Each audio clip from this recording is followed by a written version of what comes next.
Hi all. I wanted to show you how to separate your cakes so you can color control. As you can see, these don't all start in the same place. So I just got this bundle of 3. I believe I got them a while ago in a mystery bundle. So I don't even know if this is, you know, something that is still on the market. I don't know if this is discontinued or not. But I know the rage right now is to make granny squares, and you really do have to color control them so they come out the way you want them to. And if you want to use existing cakes, they've already made your color choices for you, which is great. So this is how I do it. I just go right into the center and I kind of separate out the cake like that.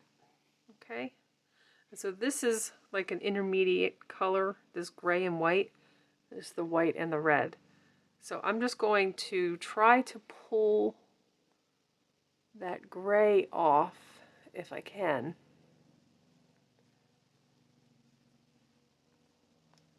Try not to pull the red and white off too much. But you can see there's the gray and the white. Okay. So yeah, this goes through very quick changes. So let's pull the red and white out. And as you can see there, it's changed already to the gray right there. Right, so we're going to separate that. Okay, so this is the red and white. So with the gray and white, let's take that cut end and let's wrap it. I'm going to use my nostapinne, but you can use your thumb and finger. You know, you can just wrap it around your thumb. But I'm going to make large balls out of this. I'm going to actually put these 3 together. Okay, so now if I just go ahead and start the nostapinne processing, you know, you can just get a stick or whatever. It doesn't matter. Use your fingers. I have a whole video on how to take care of yarn maintenance, you know, winding your balls and making cakes. So I'll link that below. You don't have to go through the whole yarn winding process. But here we'll make this ball and we will go until we get to the plain gray. You see there's a plain gray? That's like a transition area. So we want to pull that out. And there's the red and the gray. See that? It's very easy to see where that begins and ends, so we're going to cut that. Okay. So then we'll pull this out. The gray and the white. All right. I think we're here, right at the end. Okay. It kind of just disappears, that white and gray. Right, so that's that. That's the gray and the white. Don't lose your ends. Leave those out so that you can wind them. But yeah, wind each of your colors, and I will meet you back. Okay, so I've come to the end of this ball of the gray and white that was in here, and I can see there's some in this one as well. So I'm going to pick out the yarn up to the edge. Okay. And there it is. There's the gray and the white. That's where it starts. So I want to set this aside with my other red and white. Even though there's some other colors in here, I'm just going to set those aside together. And I'm just going to go ahead and tie these together. I'm going to do a very loose just not like that. That's it. I'm not doing anything fancy. It's just that when I get to it, I know when I get to it. Depending on the project, this is like making a crazy ball, crazy color change ball, like if you're putting together all of your leftover bits from a project and then you're making just like a wild scrap ball. But instead of putting different colors together, you're taking all these different colors and you're putting them into one ball. But I did it like that. I tied it on like that because I may or may not want a certain type of knot treatment when I'm making whatever project I end up making this out of. I'm planning on doing granny squares, so this will help. You know, I can decide in the moment how I want to deal with a knot in that project. Because if it's a garment, I may not want to have a knot. I may just want to have it loosely crocheted in, and then I can sew the end in. But if I do like a Russian join, then I'll just have to cut that knot out, you know, because it will already have been made. So I'm just leaving it up to future me to decide how to create my join in my project. Because I don't always do the same kind of join, depending on what it is. So anyway, just keep doing that until you get all of this gray and white out, which is not much left. And then go to the next one and do the same thing. Get the gray and white out. And you see there's a really dark gray and white in this one. So it's not even the same from ball to ball. So this one's, I might even put this one in a separate ball. But the other thing is that's nice about this, doing it this way, is once I've pulled out all the balls and I've made each separate color ball its own, you know, separate ball, I can decide which is going to be my center, which is going to be my next color. I'll see how many colors I actually end up with. Because yeah, this is gray and white, and yeah, this is gray and white, but they look so different. I think they're going to be on separate balls. But I'll be able to see how much I have of each color.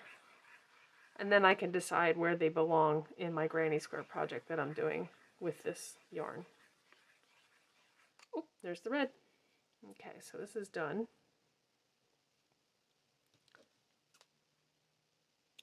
And that's something you can't really know until you've taken all the yarn that you have and put it together.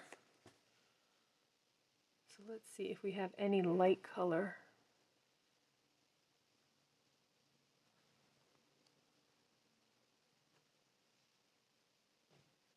If we have some light color gray and white, we can add it to this. Okay.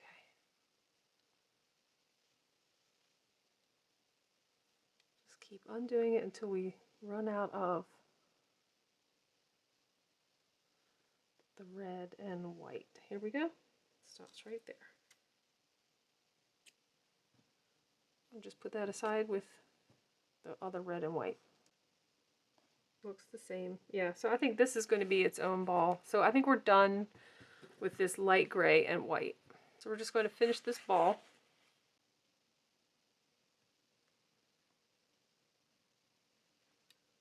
Just pull it through.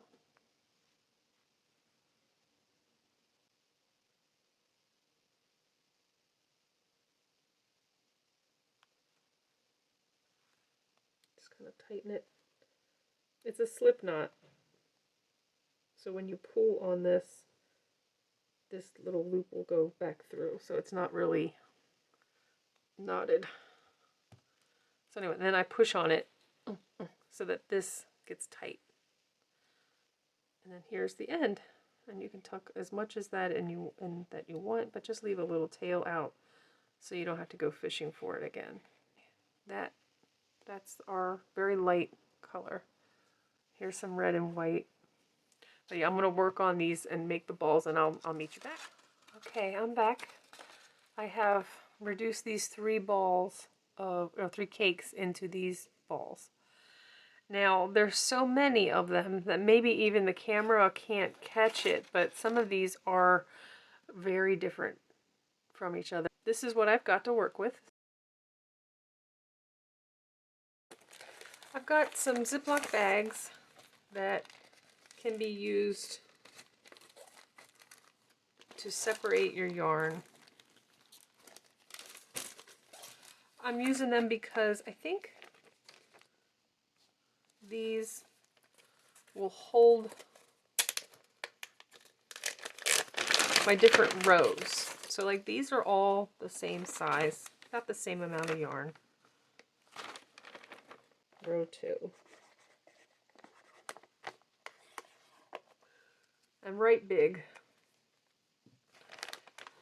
Let it dry. I think these will fit row 3.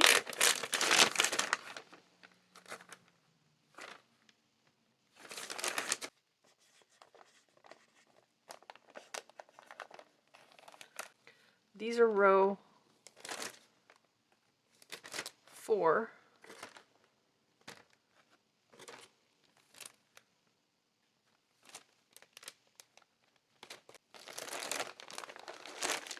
And this is row 5. I'm going to write it on before I put it in the bag. It seems easier that way.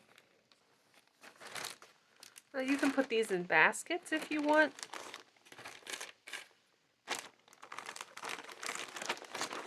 Different baskets to separate them. But I use zippered bags. This is definitely row 2.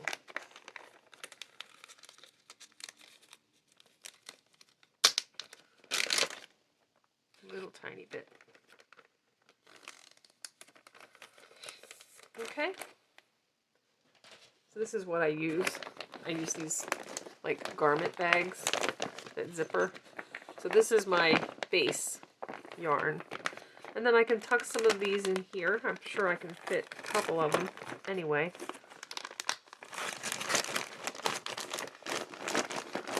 And this is just how I store my yarn.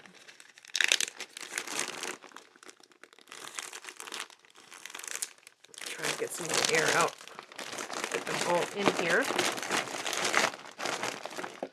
And row 5. They'll all fit in there. And if I want to, I can take my labels that came with the yarn and put them in here. So that when I'm all done, I'll know how many balls of yarn I used, how many yards it was. I can put my hook in here if I want to, or I could take a picture with this bag and my hook on top so I'll know exactly what color, you know, this was, what yarns these were, and the hook size. So this is one way of cataloging your projects without having to buy, you know, special yarn that does all the color coordinating for you, or the color changing for you. I'm not going to name any names. Red Heart. Excuse me. I hope that you have a fun project ahead of you with your granny square of your choice. I did a granny square, a solid granny square. I'm not exactly happy with this one, but I did these gray colors as my center and my edge, and then I used my numbered system to go for each row going out. I'll probably do a different granny square, but this was my first pancake, and you know what that means. That first pancake is never the pretty one. But I hope that you enjoyed deconstructing some mandala striped yarn and making a granny square project that's going to be a no-brainer, and you can just pull out a random ball for each row as you go. Thanks for watching. Please like, share, and subscribe. Here, this is how I do the, come on. Yes.